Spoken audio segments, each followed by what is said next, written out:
Hurricane Ida has caused very bad flooding in the Northeast, and Larry is now a hurricane spinning in the eastern Atlantic. Hello, I'm Mike Naso with this Thursday afternoon update on the tropics. We do have some tide gauges here from the Northeast. You can see the purple dots there are major flooding. The red dots are moderate flooding.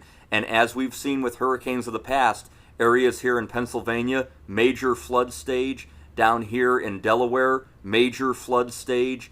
Even over here near Philadelphia, major flood stage. I know there's been a lot of flooding. We had full-on heavy rain from this tropical system. As I told you, as they pull to the northeast, you get that rainfall. The shield goes from Pennsylvania all the way into the D.C., Virginia area, with the heaviest rain that seems to have fallen from areas of Washington all the way up to Cape Cod in this stretch here, as much as 8 to 10 inches. And some of that was record-breaking in some areas. You can see as I zoom in here on the map, areas here, Trenton, New Jersey, over here, Philadelphia, Allentown, Reading, Lancaster, Edison, downtown New York, Yonkers, Bridgeport. All you guys got very heavy rains and severe weather. Remember, I told you, we knew this was happening. For those who weren't ready for it, they should have known if they would have listened. You could get tornadoes even far away from where the hurricane hits, and that's what we saw.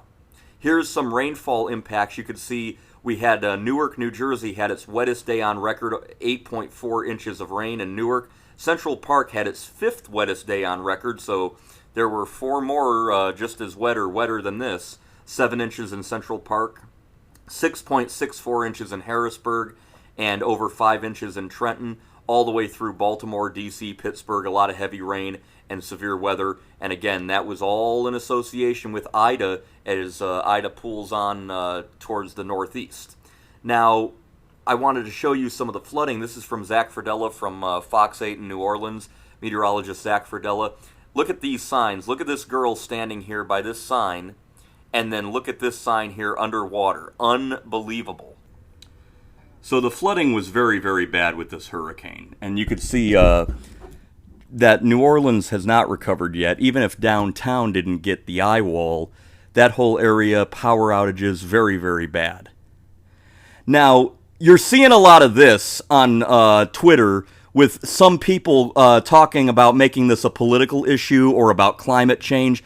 I don't study climate or follow climate, but as far as I'm concerned, hurricanes happen. In 1969, Camille hit the Gulf Coast as a Category 5, devastating flooding in the Northeast. Then in 1972, Agnes hit the Gulf Coast in June and caused devastating flooding in the Northeast. So this stuff happens, and I think it's pretty irresponsible for some people like these two to make it a political issue. So they should stick with what they know and not what they think they know for political gain. Hurricane Larry, a Category 1 hurricane, 80 miles an hour, moving west at 17. This is as of 11. This should quickly become a very powerful hurricane, but a classic out-to-sea hurricane, staying far away from land. Bermuda, keep an eye on it. There's always the chance it comes close, certainly enough for swells. Other than that, it should just remain a beautiful-looking hurricane out at sea. You can see it wrapping up there. The Hurricane Center notes that it might do an eye wall replacement cycle before the real strengthening happens, and so we'll wait and see on that, but I'm very impressed with it as of right now. Behind Larry, a wave leaving Africa. That could do a little something, but it's a low chance, and it'll probably get caught up in the wake of Larry or sheared by Larry. And then we have this system causing heavy rains over Central America. We're going to watch this to see if it gets in the Bay of Campeche and maybe does a little something by Mexico, but as of right now, not a huge threat. You can see our wave here behind Larry has a good spin to it, so we'll see it's kind of caught up with Larry, and so nothing much should happen with that, but another good spin here over Africa as hurricane season 2021 rages on. Dangerous flooding in the Northeast with what's left of Ida, and we'll keep an eye on Larry. I'm Mike Naso, and I will talk to you guys next time.